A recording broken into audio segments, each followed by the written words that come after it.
জোহর নামাজ পড়ে আল্লাহর নবী ফাতেমার ঘরের দরজায় নবী সালাম দিয়ে বললেন, ফাতেমা একটু দরজা খোলো মা, আমি আজকে তোমাকে মুখটা দেখে একটু যাওয়ার চাই। ফাতেমা বললেন, বাবা এখনকার মতো আপনি ফেরত যান, এখন দরজা খোলার মতন পরিবেশ আমার বাড়িতে নাই। এমন একটা পোশাক পরে আছি, যেই পোশাক নিচের দিকে নিয়ে গেলে উপর দিকে আমি ঢাকতে পারি না, উপর দিকে আনতে গেলে নিচে ঢাকতে পারে না। বাবার সামনে মেয়ে দরজা খুলতে বড় শরম পাই। রাসূল চলে গেলেন আসরের নামাজের পর। আবার আল্লাহর নবী এসে বললেন, ফাতেমা তুই তো জানিস মা, তোর মুখটা না দেখলে আমার কলিজায় শান্তি হয় না।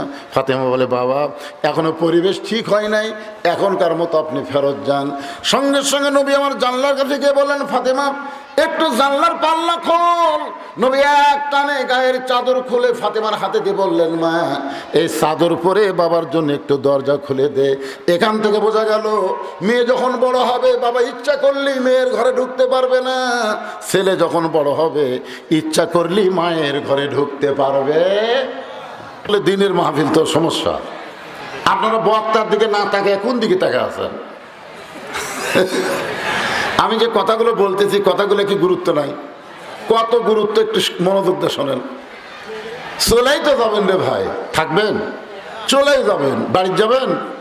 না না না, প্রত্যেকটা আদম চিন্তা করবে চলেই যাব, দুনিয়ার বাড়িতে না, আমাকে আল্লাহর কাছেই যাওয়া লাগবে। জোরে কোন কথা ঠিক কিনা? যেখান থেকে এসেছি আবার সেখানেই যাওয়া লাগবে। আপনি মনে করেন না যে রঙ্গলীলা যতই করি থাকার কোনো বন্দোবস্ত নাই, যাওয়া লাগবেই। তা আমাকে আল্লাহ কেন দুনিয়াতে পাঠালেন, কেন আবার দুনিয়া থেকে নিয়ে যাবেন? মিনহা খালাকনাকুম ওয়া ফিহা নুঈদুকুম ওয়া মিনহা নুখরিজুকুম তারাতান উখরা, এগুলো কথা তো আমরা বলি কোরআন থেকে। এর পিছনে একটু মনোযোগ দেওয়ার দরকার আছে না নাই? দরকার আছে না নাই? হ্যাঁ, একটা ট্রাকের পিছনে লেখা আছে 100 গজ দূরে থাকেন, নিরাপদ দূরত্ব বজায় রাখেন। একটা ট্রাক কি জন্য কন্ত? যে হঠাৎ যদি সামনে রাস্তা খারাপ থাকে, ট্রাক যদি ব্রেক করে, পরের গাড়িটা 100 গজ দূরে থাকবে, আর ব্রেক লুজ হলেও আস্তে আস্তে ব্রেক হবে। জোরে কোন ঠিক না? আর লাগালাগি যদি থাকে ওই ব্রেক করা মাত্রই মেরে দিবি। এই ট্রাকের চাইতেও নারীরা হলো বেশি মারাত্মক। এদেরকে কমপক্ষে 200 গজ দূরে রাখা দরকার ছিল। মাঝখানে একটা কাপড় দিয়ে থোসা আওয়াজ হবে, কি এক বিরক্ত রে, হইচই করলে হবে।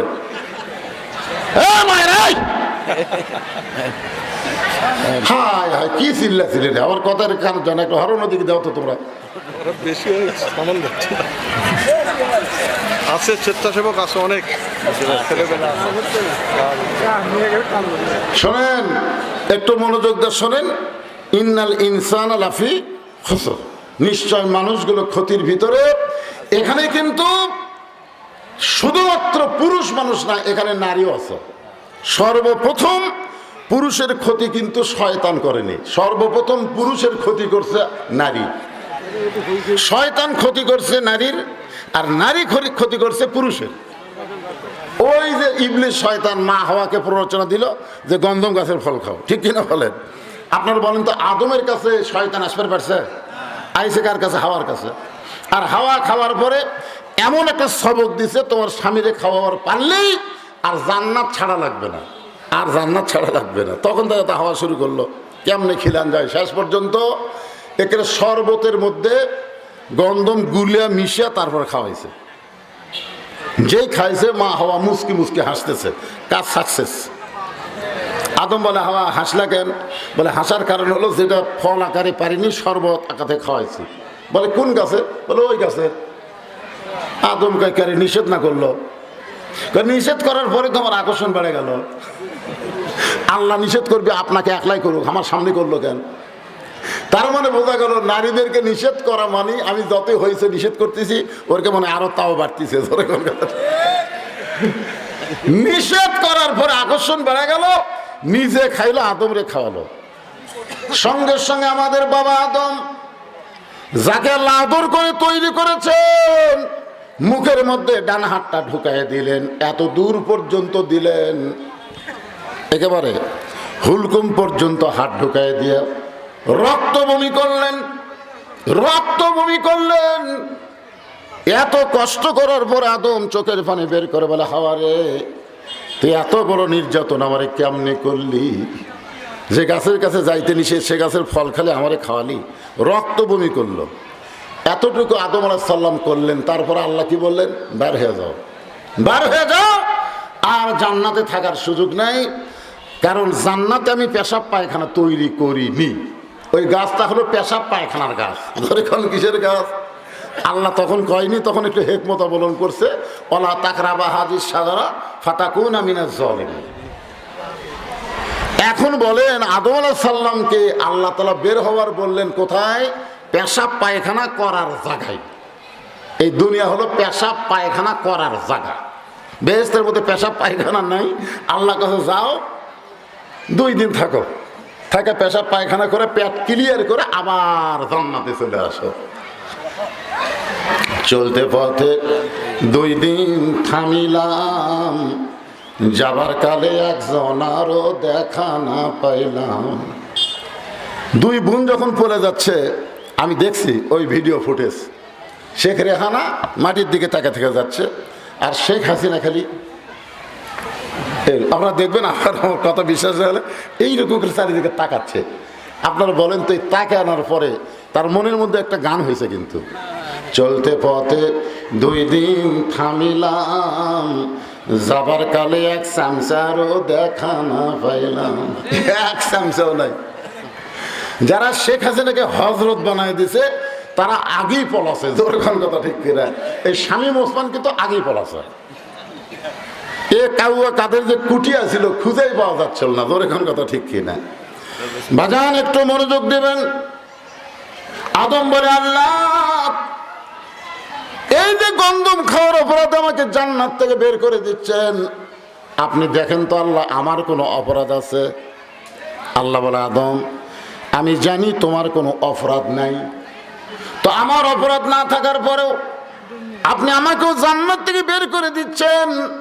আল্লাহ বলে, আদম তুমি যখন আফসোস করে আমার কাছে জানতে চাও, তাহলে শোনো, হাওয়া তোমার কে হয়? আদম বলে, আল্লাহ আমার বউ হয়। আল্লাহ কয়, আদম হাওয়া তোমার কে হয়? আদম কয়, আল্লাহ আমার বউ হয়। আল্লাহ কয়, আদম হাওয়া তোমার কে হয়? আদম কয়, আল্লাহ একই কথা বারবার শুনতে চান, আমার বউ হয়। আল্লাহ কয়, আদম কয়বার কইলাম? 3 বার বললাম, 3 বারই তুমি বউ স্বীকার করলে। তার মানে বোঝা গেল এখনো হাওয়া তোমার বউ আছে। আর তোমার বউ কি করে তুমি স্বামী হয়ে যদি খেয়াল না করো, তাহলে তোমার অবস্থা তো এরকম হবেই। কার বউ এটি চিল্লাচিল্লি করতেছে, কার বউয়ের গলা পুরো পুরুষের কানে আসতেছে, ওই বউকে আল্লাহ সাইজ করার আগে ওর স্বামীকে আল্লাহকে সাইজ করবে। কথা ঠিক কিনা? তুমি কেমন স্বামী আদম? তোমার বউ গন্ধমের কাছে গেল, গন্ধম ফল পারলো, গন্ধম খালো, গন্ধম শরবত করলো, তখন তুমি কোথায় ছিলে? আদম কয়, আল্লাহ আমি খেয়ালই করিনি। ও খেয়াল করিস নি? বিয়ে করবি তুই আর খেয়াল করবো আমি? এই জন্যে আল্লাহ বলেছেন, কো আনফুসাকুম ওয়া আহলিকুম নার, জাহান্নামের আগুন থেকে যদি বাঁচতে চাও, আগে তুমি না, তোমার আহাল পরিবার সবাইকে নিয়েই বাঁচা লাগবে। জোরে কোন ঠিক কিনা? আল্লাহ বললেন মানুষগুলো ক্ষতির মধ্যে পড়বে। বলার পিছনে কারণ হলো আল্লাহ আদর করলেন। যেখানে আল্লাহ ইবাদতের কথা বলছেন, দেখেন 2টা আয়াত খেয়াল করবেন। আল্লাহ কিন্তু বলেছেন, ওয়ামা খলাকতুল জিন্না ওয়াল ইনসা ইল্লা লিয়াবুদুন। আয়াতটা আপনারা পড়ছেন? তা আয়াত শোনার পর আল্লাহ আকবার কিছুই কয় না রে পারে। 24 আগস্টের স্বাধীনতার পরে তো আল্লাহ আকবার মোটামুটি ভালোই কয়। তা আপনারা আল্লাহ আকবার ভুলে গেছেন নাকি? আবার কোরআন তেলাওয়াত শুনলে কি বলা লাগে? ওমা খলাকতুল জিন্না ওয়াল ইনসা ইল্লা লিয়াবুদুন। জিন এবং মানুষকে আল্লাহ কেবলমাত্র আল্লাহর গোলামির জন্য সৃষ্টি করছে। জোরেকার কথা ঠিক কিনা? তাহলে ইবাদতের কথা বলার সময় আল্লাহ জিন ইনসান একত্র করলেন, কিন্তু ক্ষতির কথা বলার সময় আল্লাহ জিনক বাদ দিলেন। এখানে আল্লাহর বলা দরকার ছিল ওই আয়াত অনুযায়ী, ইন্নাল জিন্না ওয়াল ইনসানা লাফি খুসর, নিশ্চয় জিন এবং মানুষ ক্ষতির মধ্যে। কিন্তু ইবাদতের কথা বলার সময় আল্লাহ জিন ইনসান একত্র করলেন, আর ক্ষতির কথা বলার সময় আল্লাহ জিনক বাদ দিলেন। আপনারা বলেন তো কারণ কি? না জানলে বলবেন জানি না। এক কথা, জানি না হুজুর, আপনি জানান, ঠিক কিনা? তো এই জানি নাও কর না কেন? ও হুজুরের কাছে জানতে সমস্যা? মোল্লার দৌড় মসজিদ পর্যন্ত, একটা মৌলবি কদ্দুর যাবি? এটা আজকে যারা বলতেছে যে ধর্ম নিয়ে ব্যবসা করতেছে, মোল্লারা ওয়াজের নামে রাজনীতি করতেছে, ওদের ধারণা হলো মোল্লারা মসজিদে যাবে, মাদ্রাসায় থাকবে, কোরআন শরীফের ওয়াজ করবি, এই ছাড়া মোল্লারা আবার সংসদে যাবার চাই কেন? এটাই কিন্তু এরকে মাথা ব্যথা, তোর এখন কথা ঠিক কিনা, অন্য কিছুই না। তা আমি মৌলবি মুন্সি থেকে গুরুত্ব দিচ্ছেন না? হ্যাঁ, একটু মনোযোগ দিয়ে শুনবেন ভাইজান। আল্লাহ তাআলা ইবাদতের কথা বলার সময় জিন ইনসান একত্র করলেন, আর ক্ষতির কথা বলার সময় আল্লাহ জিনকে বাদ দিলেন। কারণ আল্লাহর যত সৃষ্টি আছে সমস্ত সৃষ্টির ভিতরে আল্লাহ মানুষকে সব চাইতে ভালোবাসে। সব চাইতে ভালোবাসার কারণে আল্লাহ তার ক্ষতিটা দেখতেছেন। ওই ফেরেশতা জিন যত মাখলুক আছে আল্লাহ ভালোবাসে, কিন্তু এত বাসে না যতটুকু ভালোবাসে আল্লাহ মানুষকে। কারণ ভালোবাসার মানুষের লাভের চাইতে ক্ষতি কিন্তু চোখে বেশি পড়ে। জোরেকার কথা ঠিক কিনা? এখন ছেলে ব্যবসা করছে, বাপ বলতেছে কে ব্যবসা তো ভালোই করতেছিস, তো লাভ হবে। এই তুই তো ব্যবসা করতেছিস, তো লাভ হবে। বেটা কয় আব্বা যত মানুষ আমার দোকানে যায় সবাই বলে ভালোই দোকান দিয়েছে, লাভটা ভালোই হবে, কিন্তু আপনি লাভ দেখেন না কেন? বাপ কয় পাগল, যারা তোর ব্যবসার লাভ দেখতেছে ওরা বাকি খায় তোর ব্যবসা নষ্ট করে দিবে। আর আমি তোর ব্যবসার লাভ দেখবার পাচ্ছি না, কারণ বর্তমান বাংলাদেশে লাভের চাইতে ক্ষতি বেশি। জনগণ কথা ঠিক কিনা? যারাই যে ব্যবসা করতেছে লাভের চাইতে ক্ষতি বেশি। আমি যে তোর বাপ রে, আমি তোর বাপ হওয়ার কারণে তোর লাভের চাইতে ক্ষতিটা বেশি দেখতেছি। আল্লাহ মানুষকে এত ভালোবাসে যে মানুষের ক্ষতিটাই আল্লাহ আগে দেখলেন, মানুষ যেন ক্ষতির মধ্যে না পড়ে। ধরে কর সুবহানাল্লাহ। এই ক্ষতি থেকে বাঁচতে গেলে আল্লাহ বললেন ইল্লাল্লাযীনা আমানু ওয়া আমিলুস সালিহাতি ওয়া তাওয়াসাউ বিল হক ওয়া তাওয়াসাউ বিস সবর। এখানে চারটা বিষয়, জোরে বলেন কয় বিষয়? এক বিষয় হলো ঈমান। এক নম্বর হলো ঈমান। ঈমানকে গুরুত্ব দেওয়া হয়েছে। এরপরে যে তিনটা বিষয় বলা আছে, ঈমান যদি ঠিক না থাকে পরের বিষয় দিয়ে কোনো কাম হবে না। ওয়া আমিলুস সালিহাত ওয়া তাওয়াসাউ বিল হক ওয়া তাওয়াসাউ বিস সবর। কিন্তু এক নম্বর হলো ঈমান। ঈমান বাংলাদেশের মুসলমানের অধিকাংশ মুসলমানের নামাজ আছে, রোজা আছে, হজ আছে, যাকাত আছে, কিন্তু ঈমান নাই। অধিকাংশ মুসলমান আমরা যারা, আমাদের অধিকাংশই কিন্তু ঈমান নাই। জোরে কান কি নাই? কথা কয় না কেন? আমাদের ঈমানটা ছোট হয়ে গেছে। মসজিদের মধ্যে আমাদের ঈমান আছে, মসজিদের মধ্যে যখন ঢুকবো সেই ঈমানদার আমি। আওয়ামী লীগ, বিএনপি, জাতীয় পার্টি, জামাত, তাবলিগ, পীর, মুরিদি সবাই এত কঠিন ঈমানদার, এক কাতার হয়ে আমরা নামাজ পড়ি। জোরে কান ঠিক কিনা? পায়ের গোড়ালির সঙ্গে গোড়ালি মিল করে আমরা নামাজ আদায় করি। আমার অত ঈমানদার কেউ নেই ভাইজান মসজিদের মধ্যে। মসজিদ থেকে যখন বের হয়ে যায় তখন আর ঈমানটা গেল কোথায়? এই জন্য আল্লাহ ঈমানকে লক্ষ্য করলেন, রাসূল ঈমানকে ব্যাখ্যা করলেন। আল্লাহ ঈমানের কথা বললেন আর রাসূল ঈমানের ব্যাখ্যা করে বললেন ইকরার বিল লিসান, তাসদীক বিল জানান, আমল বিল আরকান। এর নাম হলো ঈমান। জবানে বলতে হবে লা ইলাহা ইল্লাল্লাহ। শুধু জবানে লা ইলাহা ইল্লাল্লাহ যদি ঈমান হতো, ঈমান খুবই সহজ হয়ে যেত। লা ইলাহা ইল্লাল্লাহ, লা ইলাহা ইল্লাল্লাহ, ঈমানদার। অতই সোজা। ইকরার বিল লিসানের সাথে সাথে বলেছেন তাসদীক বিল জানান। ওই ঈমানটা শুধু মুখের মধ্যে রাখলে হবে না, এটাই গলা দিয়ে নামে এই জায়গায়, তালুকুটি থেকে এই মুখর থেকে নিচের দিকে নামতে নামতে এই জায়গায় এসে ছেদ করা লাগবে। এর নাম হলো তাসদীক বিল জানান। কলিজার মধ্যে ঈমান, যখন কলিজার মধ্যে ঈমানের জায়গা হবে ওই মানুষটার কাছে জীবনের চাইতে ঈমানের গুরুত্ব বেশি হবে। যতক্ষণ পর্যন্ত আপনার জীবনের গুরুত্ব বেশি, ঈমানের গুরুত্ব কম, ততদিন আপনি বিশ্বাস করবেন আপনার ঈমানটা এই পর্যন্ত আছে, নিচের দিকে আসেনি। আর যখন নিচের দিকে ঢুকে গেল তখন আপনার কাছে জীবনের চাইতে ঈমানের দাম বেশি হবে। কোনো সময় আপনার ঈমান বলবে না যে জীবন বাঁচান ফরজ, সবসময় আপনার ঈমান বলবে ঈমান বাঁচান ফরজ। এখন আপনারা বলেন তো কি বাঁচান ফরজ? এটা কি এই জায়গার থেকে বলতেছেন না এই জায়গার থেকে? এই জায়গা থেকে যদি বলতে পারেন, এই কলিজা থেকে যদি বলতে পারেন ঈমান বাঁচানো ফরজ, তাহলে কোনো হুমকি ধমকি দিয়ে বাংলার মুসলমানকে কেউ দুর্বল করতে পারবে না। ধরে কোন কথা ঠিক কিনা?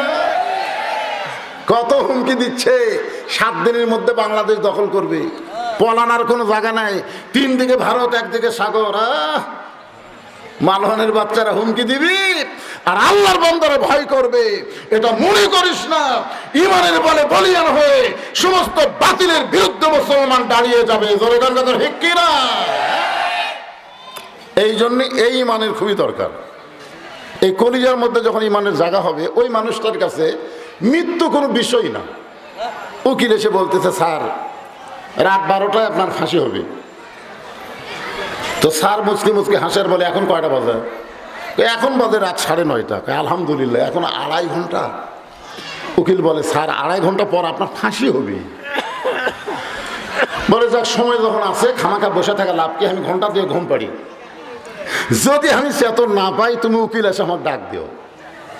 চিন্তা করছেন, সময় আছে তো, 2.5 ঘন্টা সময় আছে, কমতো না, তাহলে 2 ঘন্টা ঘুম পাড়ি, চেতন যদি না পাই তুমি আমার ঘুম থেকে ডাক দিও।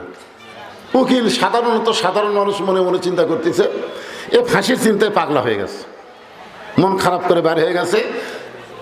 রাত যখন 11:30 বাজে, তখন কন্ডম সেলের মধ্যে ঢুকে দেখে আসামি ঘুম পাড়তেছে। রে 8 ঘন্টা পর ফাঁসি হবি, এখনো নাকের ডাক, এ মানুষ নাকি রে? পায়ে আঙ্গুল ঢোকাইছে, চেতন পাইছে। ভাই কি খবর, 12টা বাজছে? না স্যার, এখন 8 ঘন্টা আছে। অজু করে 2 রাকাত নামাজ পড়ে কোরআনের সূরা মুলক, সূরা মুজাম্মিল তেলাওয়াত করে জেলের মধ্যে যে কাপড়টা ছিল সবচাইতে ভালো কাপড় গাওয়াত দিয়ে মাথা হাসায় বলতেছে, ভাইজান আমাকে কেমন লাগতেছে? উকিল কান্দারে বলে, স্যার আপনার ফাঁসি হবে। মীর কাশিম আলী মুসকে মুসকে হাসের বলে, উকিল তোমার কাছে ফাঁসি গুরুত্ব বহন করতেছে, কিন্তু একজন মুসলমানের কাছে ফাঁসি কোনো বিষয় না, ইমানের সাথে আল্লাহর কাছে চলে যাওয়া। তুমি জানো এই 2 ঘন্টা ঘুমের মধ্যে আল্লাহ পাক আমাকে দেখাইছে যে ফাঁসির মাধ্যমে 8টা জান্নাত তোমাকে বরণ করার অপেক্ষায় আছে। জোরে বলুন সুবহানাল্লাহ। আপনারা কি মনে করতেছেন, যারা প্রকৃত ঈমানদার তাদের কাছে মৃত্যু কোনো বিষয় না, তাদের বিষয় হলো আল্লাহর কাছে চলে যাওয়া। জোরে কোন কথা ঠিক কিনা?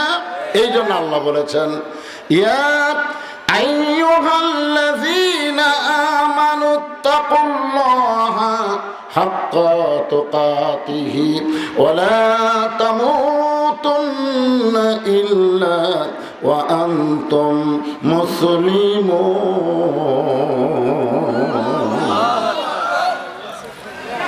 এরপরে বলতেছে আমল বিল আরকান, ঈমান অনুযায়ী আমল করা লাগবে। আমল আপনারা বলেন তো, ঈমানের পরে যত আমল আছে, যে আমলের মাধ্যমে ঈমানকে রক্ষা করা যাবে সেই আমলের নাম কি?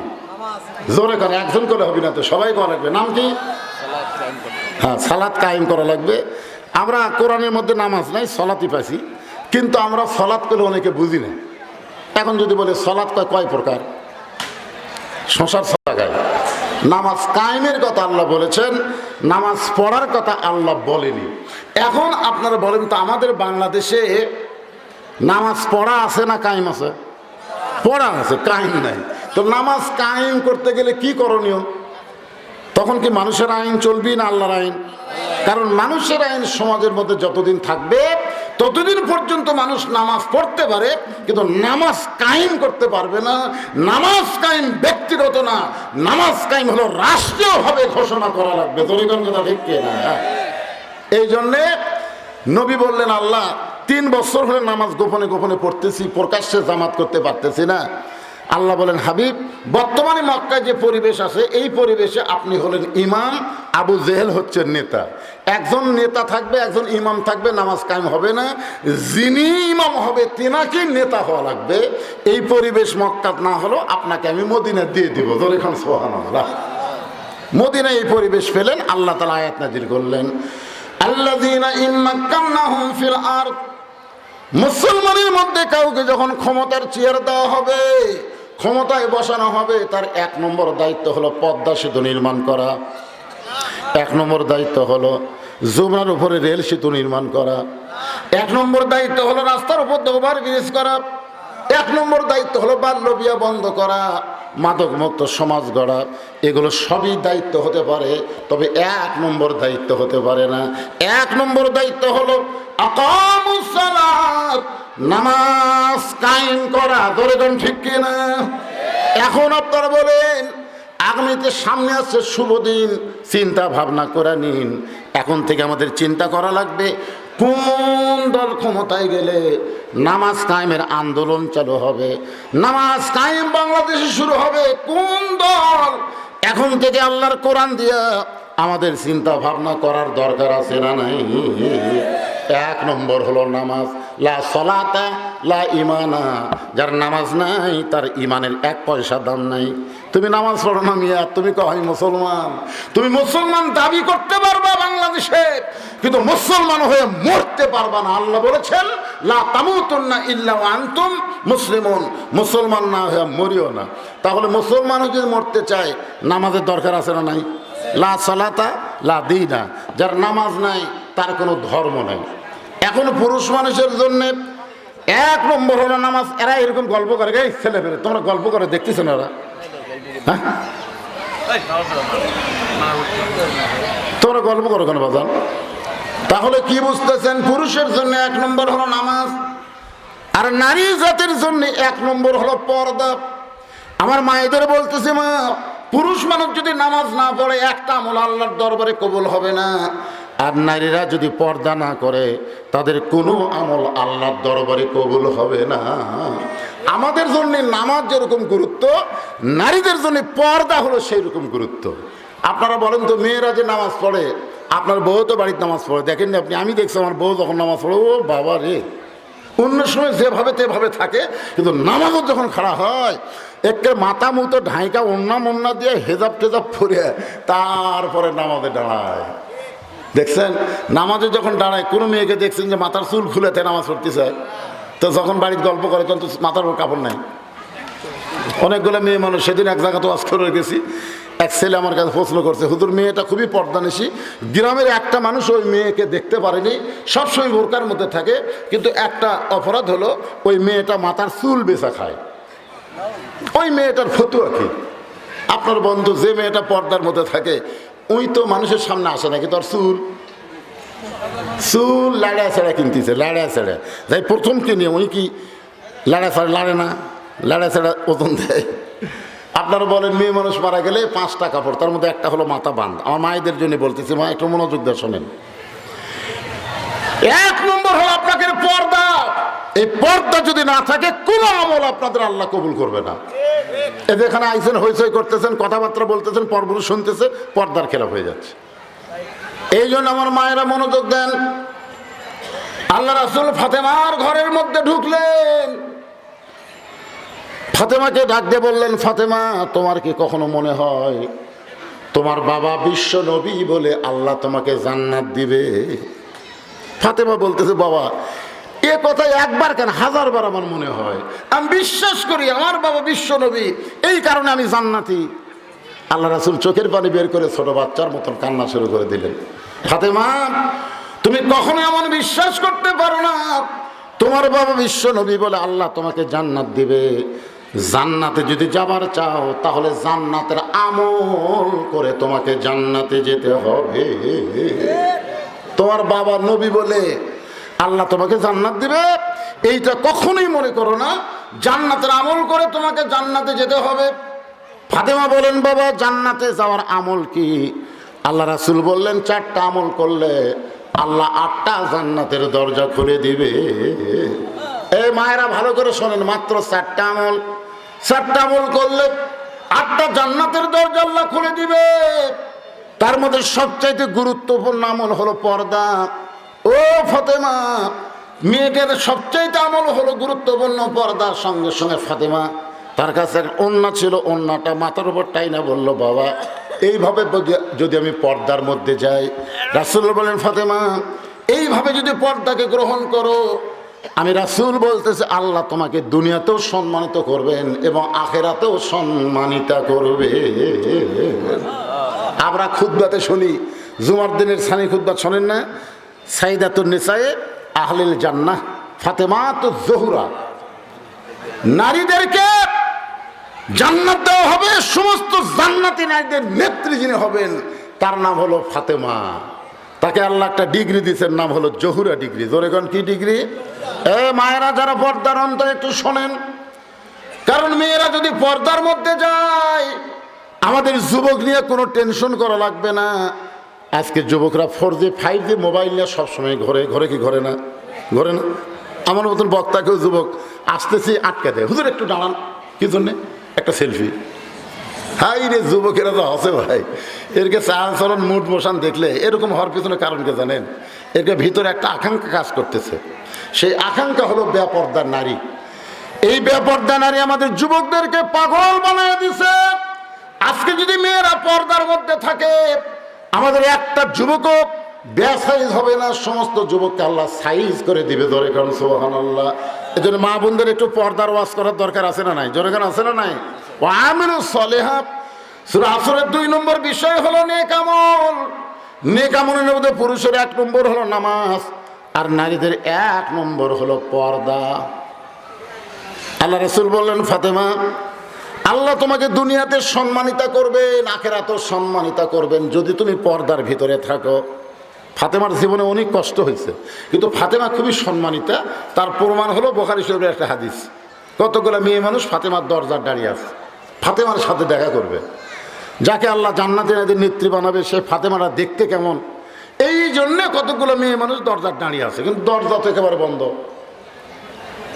তো মেয়েরা কি করবে? দেখে ছোট বাচ্চা রাস্তার দৌড়াদৌড়ি করতেছে, ডাক দিয়ে বলছে, বাবা তোমার নাম কি? কয়, ওর নাম হোসাইন। তখন মেয়েরা বুঝবার পারছে এটাই তো ফাতেমার ছেলে হবে। তো বাবা হোসাইন, তোমার মায়ের সঙ্গে আমরা একটু দেখা করব, তুমি একটু ভিতরে গিয়া তোমার মায়ের কাছ থেকে আমাদের জন্য দরজা খোলার অনুমতি নিয়ে আসো। হোসাইন বললো, আপনাদের কোনো টেনশন নেই, আমি যাচ্ছি। এই বলে মারছে দৌড়। হোসাইন যখন দৌড় মারছে, একটা ঘর বাদ দিয়ে মায়ের ঘরের দরজা, কারণ ফাতেমার সামনের ঘরে থাকে না, মেয়েরা সামনের ঘরে থাকবে না, মেয়েরা থাকবে অন্দর মহলে। জোরে কোন মহলে? এটা আমি যে বাড়িতে ঢুকলাম, ওই বাড়িতে আমি ঢুকলাম, প্রথম ঘর ঢুকতেই যে ঘর সেটা কিন্তু মেয়েদের ঘর না, সেটা হলো অতিথি আপ্যায়নের ঘর। তারপরে ঘর, তারপরে কি? নারীদের ঘর। যেই ঘরটা থাকবে অন্দর মহলে, পুরুষ মানুষ ওখানে যাওয়ার কোনো সুযোগ নাই। ইমাম গাজ্জালী বলেছেন অন্দর মহল মানে কবর, কবর, কবর। তো ছাত্ররা বলেন, হুজুর কবর দিয়ে অন্দরমহল কেমনে বুঝেন? ইমাম গাজ্জালী বললেন, একটা মহিলা মারা গেলে তার লাশ যারা ধরে কবরের মধ্যে নামাবার পারবে, কেবলমাত্র তারাই অন্দরমহলে ঢুকতে পারবে। এখন আপনারা বলেন তো, একটা মেয়ে মানুষ মারা গেলে পাইকারি হারে সবাই কি লাশ ধরতে পারবে? যে আমি একটু লাশটা ধরে কবর নামাইতো। দুলা ভাই যদি শালির লাশ ধরবার চাই, কেউ ধরবার দেবেন? তাহলে দুলা ভাই তো ঢুকবার পারবে না। চাচাতো ভাই যদি চাচাতো বোনের লাশ ধরে কবরের নামাবার চাই, পারবে? তাহলে চাচাতো ভাই ঢুকতে পারবে না। ফুফাতো ভাই, মামাতো ভাই, একটা ভাইও লাশ ধরার ক্ষমতা নাই, তাহলে তারা ঢুকতে পারবে না। আজকে পাইকারি হারে সবাই ঢুকতেছে, না চলবে না। হোসাইন প্রথম ঘর বাদ দিয়ে যখন মায়ের ঘরের দরজায়, ওই প্রথম ঘরে হযরত আলী আল্লাহর কোরআন তেলাওয়াত করতেছেন। ইন্নামাল মুমিনুনা আল্লাযীনা ইযা যুকিরাল্লাহু ওয়াজিলাত কুলুবুহুম ওয়া ইযা তুলিয়াত আলাইহিম আয়াতুহু জাদাতুহুম ঈমানা ওয়া আলা রাব্বিহিম ইয়াতাওয়াক্কালুন। আল্লাহু আকবার। হযরত আলী আল্লাহর কোরআন পড়তেছে। কোরআন তেলাওয়াত এমন একটা ইবাদত যেটা যে করে এবং যারা শোনে আল্লাহ সবারই উপর রহমত বর্ষণ করে। ধরে কারণ সুবহানাল্লাহ। আর কোরআন তেলাওয়াতের কারণে মানুষের ঈমান আল্লাহ বাড়ায় দেয়। এখানে তেলাওয়াত মানে শুধু কোরআন পড়া না, তেলাওয়াতের ব্যাপক ব্যাখ্যা। আজকে আমি সব কথা বলতে পারতেছি না। তো হযরত আলী হোসেনকে ডাক দিলেন, কিরে তুই বারা খেলাধুলা করতেছিলি? আলহামদুলিল্লাহ। তো খেলাধুলা বাদ দিয়ে হঠাৎ দৌড়ে এসে মায়ের ঘরের দরজা কি? তাহলে আপনারা কি বুঝলেন? তুমি যতই কোরআন তেলাওয়াত করো, তোমার সন্তান যদি বেসাইজ হয় তাকে তেলাওয়াত বাদ দিয়ে সাইজ করো। তুমি মনে করছো বাবা তুমি 5 ওয়াক্ত নামাজি, আর তোমার ছেলে আড়িয়া হয়ে ফজরে ঘুম পাড়তেছে, ল্যাপের কোন জায়গা খুঁজে পাওয়া যাচ্ছে না, পাও নাই মাথাও নাই, গেল কোথায়? আজান শুনে উনি 3.5 হাত মানুষ 2.5 হাত হয়ে গেছে। আপনি সামনে কাতারে যা দোয়া পড়তেছেন আর চোখের পানি বের করে কাঁদতেছেন, আর বেটা কুত্তার আমল করতেছে ল্যাপের মধ্যে। সকাল থেকে সাইড ছিবে যা সাইজ, কুত্তার ওর ল্যাপের মধ্যে একই সাইজ। আপনি মনে করতেছেন জান্নাতের যাবেন, ইয়ার কি বাড়তেছেন আল্লাহর সাথে, ইয়ার কি। আলী বলতেছে শোন শোন, বেড়া তো খেলাধুলা ভালোই করতেছিলি, তো খেলাধুলা বাদ দে, মায়ের ঘরের দরজা কেন? তহসান বলতেছে আব্বু কতগুলো মেয়ে মানুষ দরজার দাঁড়িয়ে আছে, আমার মায়ের সাথে দেখা করবে, তো মা তাদেরকে দেখার অনুমতি দিবে কিনা এটা জানার জন্য আমি মায়ের ঘরে ঢুকতেছি। আলী বলতেছে তোর বয়স কত, তোর বয়স কত? তহসান বলতেছে আমি তো জানি না, আমি জানি বলেই তো আটকে দিছি। যখন তখন মায়ের ঘরে ঢুকতে পারবি না, যখন তখন ঢুকতে গেলে মায়ের অনুমতি নিয়ে ঢুকবি। তোর 4 বছর বয়স পার হয়ে গেছে, 4 বছরের বাচ্চারা যখন তখন মায়ের ঘরে ঢুকতে পারবে না, মায়ের অনুমতি লাগবে। মা আমি হোসেন একটু ঢুকতে চাই, মা যদি বলে 5 মিনিট দেরি কর, তারপর, কারণ মা ঘরে কোন অবস্থায় আছে এটা কিন্তু 2 বছরের বাচ্চা যদি ঢোকে মায়ের তেমন কিছু মনে হবে না, কিন্তু 4 বছরের বাচ্চা ঢুকলেই বিপদ, কারণ সব কিছু বোঝে, জোরে কারণ বোঝে কি বোঝে না। আবার মেয়ে যখন বড় হবে, যখন তখন বাবা মেয়ের ঘরে ঢুকতে পারবে না, মেয়ের ঘরে ঢুকতে বাবার অনুমতি লাগবে। এক সময় যে মেয়েকে কোলে কাঁকালে আপনি মানুষ করেছেন, আপনার মেয়েকে বুকের উপর রাইকে আপনি ঘুম পড়াইছেন, আজকে সেই মেয়ে যখন 8-9 বছর হয়ে গেল, ঘরের মধ্যে মেয়েটা কিভাবে আছে, বাবা আগে সালাম দিয়ে বলতে হবে মা আমি তোমার ঘরে ঢুকতে চাই। মেয়ে যদি বলে বাবা আসেন কোনো সমস্যা নাই, আর যদি বলেন বাবা একটু দেরি করেন। জোহর নামাজ পড়ে আল্লাহর নবী ফাতেমার ঘরের দরজায় নবী সালাম দিয়ে বললেন ফাতেমা একটু দরজা খোলো মা, আমি আজকে তোমাকে মুখটা দেখে একটু যাওয়ার চাই। ফাতেমা বললেন বাবা এখনকার মতো আপনি ফেরত যান, এখন দরজা খোলার মতন পরিবেশ আমার বাড়িতে নাই, এমন একটা পোশাক পরে আছি যেই পোশাক নিচের দিকে নিয়ে গেলে উপর দিকে আমি ঢাকতে পারি না, উপর দিকে আনতে গেলে নিচে ঢাকতে পারে না। বাবার সামনে মেয়ে দরজা খুলতে বড় শরম পাই। রাসূল চলে গেলেন আসরের নামাজের পর, আবার আল্লাহর নবী এসে বললেন ফাতেমা তুই তো জানিস মা তোর মুখটা না দেখলে আমার কলিজায় শান্তি হয় না। ফাতেমা বলে বাবা এখনো পরিবেশ ঠিক হয় নাই, এখনকার মতো আপনি ফেরত যান। সঙ্গে সঙ্গে নবী আমার জানলার কাছে গিয়ে বললেন ফাতেমা একটু জানলার পাল্লা খোল। নবী এক টানে গায়ের চাদর খুলে ফাতেমার হাতে দিয়ে বললেন মা এই চাদর পরে বাবার জন্য একটু দরজা খুলে দে। এখান থেকে বোঝা গেল মেয়ে যখন বড় হবে বাবা ইচ্ছা করলেই মেয়ের ঘরে ঢুকতে পারবে না, ছেলে যখন বড় হবে ইচ্ছা করলেই মায়ের ঘরে ঢুকতে পারবে